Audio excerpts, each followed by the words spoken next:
ce soir pour une nouvelle vidéo ASMR.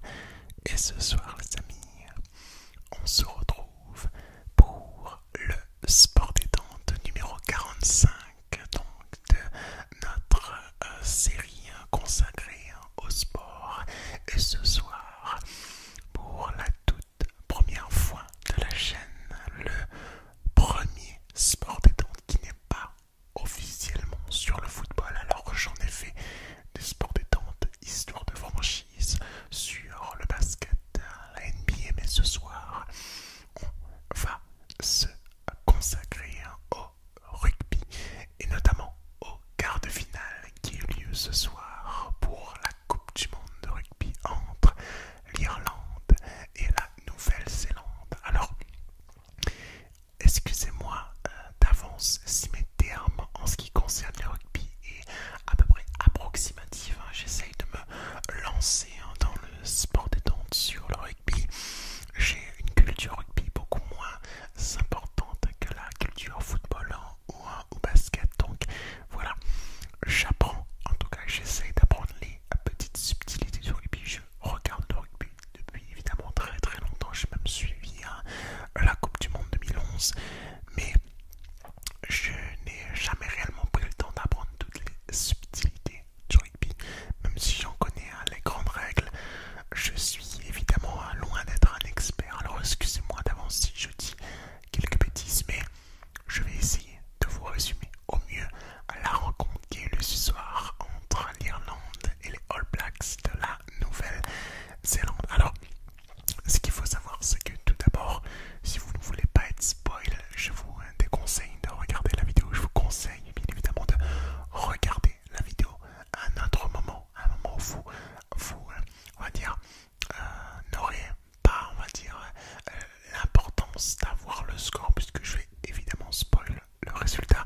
Alors, vous pouvez rester si vous voulez être mis au courant en ce qui concerne les résultats, mais si vous ne voulez pas être averti et être spoil des actions et des résultats, bien évidemment venez regarder la vidéo un peu plus tard. Maintenant que je vous ai prévenu, on peut commencer cette vidéo sport détente en commençant par les compositions d'équipe, en commençant par la composition de l'Irlande. Alors l'Irlande, entraînée par Andy Farrell, avait tout simplement devant, on va dire, porteur Gian Furlong, en deuxième ligne, je crois, Bern et Anderson. Ensuite, nous avions O'Mahony, Doris Van de Vlier, Jonathan Sexton et Gibson Park. Ensuite, Lowe, Aki, Ringross et Hansen. Et pour finir avec l'arrière, Keenan. Du côté All Blacks, entraîné par Ian Foster, nous avions donc devant tout simplement de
pression sur une phase de jeu qui était réellement très mouvementée du côté des All Blacks, mais qui s'est donc fini par une pénalité pour les All Blacks, transformée par Monga à la 8e minute, et les premiers points de la rencontre ont été inscrits par la Nouvelle-Zélande, donc 3-0 à la 8e minute. À la 10e minute, là, je notais que la touche, il y avait une très belle touche qui a été trouvée par l'Irlande, bien contestée encore une fois par les Néo-Zélandais, mais j'ai trouvé que c'était réellement un peu dommage que Lowe ne finissait pas l'action, puisqu'il y avait réellement là une action qui menait à un essai, notamment sur le côté gauche de la défense des Blacks. Je notais que Doris, le joueur centre de cette équipe irlandaise, avait quelques galères, notamment en début de rencontre. Ça s'est un peu calmé sur la fin de rencontre, mais en début de rencontre, Doris avait beaucoup de galères sur les plaquages défensifs des Néo-Zélandais, qui étaient, on va dire, à chaque fois très très agressifs et qui le bougeaient pas mal. En tout cas, ce n'est que mon avis. 13e minute, j'ai noté que Jordi Barrett attendait une pénalité aux 50 mètres et il a marqué, donc ça fait 6-0 là pour les All Blacks. Malgré quelques fautes techniques, la Nouvelle-Zélande reste très efficace sur le premier quart d'heure. 15e minute, rythmée par Gibson Park depuis qui trouve bien Reine Grosse. Les Irlandais s'approchent aux 5 mètres des All Blacks, mais Redalic récupère très bien le ballon dans un ruck sur Gibson Park. Plus de fautes techniques, donc comme je l'ai dit du côté de la Nouvelle-Zélande, mais plus de fautes de jeu pour les Irlandais, ce qui a mené bien évidemment aux All Blacks à prendre ces 6 points d'avance pour le coup.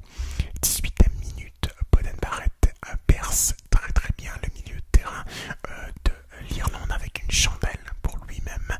Il passe ensuite la balle à Ioane qui finit l'action sur le côté gauche avec une passe pour l'essai de Fenganuku sur donc cet essai, l'essai qui est transformé. Ça fait la 13-0 pour la Nouvelle-Zélande. Donc le match a commencé par un 13-0 pour les All Blacks. 21e minute, donc il a fallu attendre la 21e minute avec une pénalité pour l'Irlande à peu près aux 25 mètres qui a été marquée là par Jonathan Sexton. 24e minute, touche perdue par les Irlandais mais récupérée juste après aux 22 mètres des Blacks. Les Irlandais réussissent à mettre la main sur le jeu beaucoup plus à partir du moment où Jonathan Sexton a marqué cette première pénalité. Les Irlandais ont tout de suite mis beaucoup plus d'impact dans le jeu et les actions à plus de 10 phases se sont enchaînées. Il y a eu une action qui s'est terminée sur l'essai de Haki avec un essai transformé là sur le côté droit, Haki que j'ai trouvé très très performant du côté irlandais. J'aimais beaucoup ce joueur avant ce match. Il m'a montré encore de très très belles choses ce soir. Donc 10-13, toujours en faveur des Blacks, plus que 3 points d'écart maintenant. 33e minute, les Néo-Zélandais reviennent très bien avec une action en 3 contre 2 en fin de phase de jeu conclue par Hardy Savea. L'essai marqué mais pas transformé. Pour le coup, ça fait 10-18 pour les Blacks. Le match est très dynamique, le momentum change de camp à chaque phase de jeu. C'est ce qui fait là le rythme du jeu qui est vraiment une finale pour le coup, en tout cas selon mon avis. 36e minute, carton jaune pour Aaron Smith et Jonathan Sexton décident de botter le ballon en touche pour prendre, au lieu de prendre quelques points, il aurait dû peut-être, quand on réfléchit là, prendre des points parce que le match s'est réellement joué à pas grand chose. 38e minute, à la suite d'une touche trouvée et d'une bonne percée en mêlée, Gibson Park accompagne parfaitement le ballon en essai. L'essai est transformé, ça fait 17-18 pour les Blacks à la fin de la première mi-temps. Plus qu'un point d'avance pour les Blacks alors qu'ils avaient 13 points d'avance.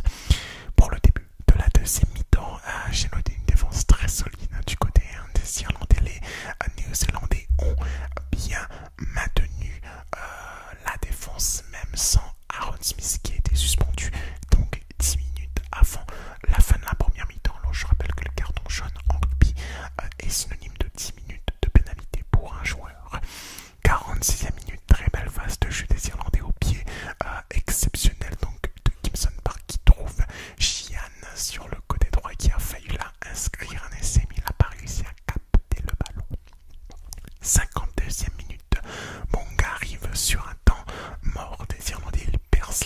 France, Will Jordan